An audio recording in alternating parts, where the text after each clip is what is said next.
মানবতা বিরোধী অপরাধের জুলাই সনদ ও গণভোটের রায় বাস্তবায়নের দাবিতে বৃহস্পতিবার বিকালে রাজধানীর মিরপুরে বিক্ষোভ সমাবেশের আয়োজন করে জামায়াতে ইসলামী ঢাকা মহানগর উত্তর। অনুষ্ঠানে দলীয় নেতাকর্মীদের পাশাপাশি উপস্থিত ছিলেন জুলাই আন্দোলনের শহীদ পরিবারের সদস্যরা।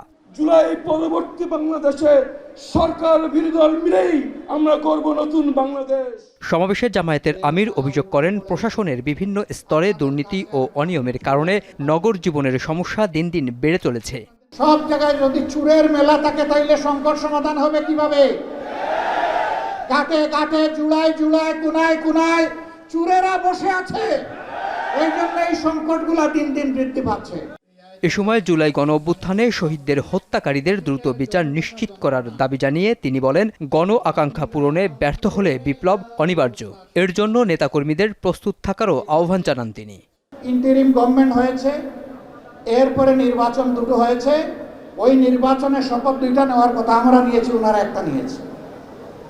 আমরা সরকারকে অনুরোধ করব, মেহরবানি করে জনগণের রায়কে অপমান করবেন না। জনগণের রায়কে যারাই অপমান করেছে ইতিহাসে তাদেরকে কঠিন মূল্য দিতে হয়েছে। পরবর্তী যে কোনো পরিবর্তন এবং যদি বিপ্লব অনিবার্য হয়ে ওঠে তাহলে সেই পরিবর্তন এবং বিপ্লবে লড়াই করার জন্য প্রস্তুত থাকার আহ্বান জানাচ্ছি। আপনারা প্রস্তুত থাকবেন? এদিকে সন্ধ্যায় জামালপুরে গণভোট বাস্তবায়ন, কর্মসংস্থান ও সীমান্তে সুরক্ষার দাবিতে পদযাত্রা শেষে এক সমাবেশে এনসিপির আহ্বায়ক নাহিদ ইসলাম প্রশ্ন তোলেন, যে সরকার আওয়ামী লীগের রাষ্ট্রপতি পরিবর্তন করার সক্ষমতা রাখে না, সে সরকার কিভাবে দেশ পরিবর্তন করবে?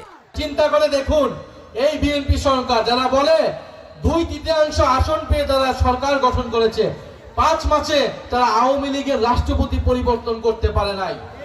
বলে যেই সরকার আওয়ামী লীগের রাষ্ট্রপতি পরিবর্তন করার সক্ষমতা রাখে না, সে দেশ পরিবর্তন করবে কিভাবে? সমাবেশে গণভোটে জনগণের দেওয়া রায়ের প্রতি সম্মান জানিয়ে তা দ্রুত বাস্তবায়নের আহ্বান জানান বক্তারা। এই গণভোট যদি অসাংবিধানিক হয়, সালাউদ্দিন আহমেদ অসাংবিধানিক স্বরাষ্ট্রমন্ত্রী। মেহরাব সুমন, এখন, ঢাকা।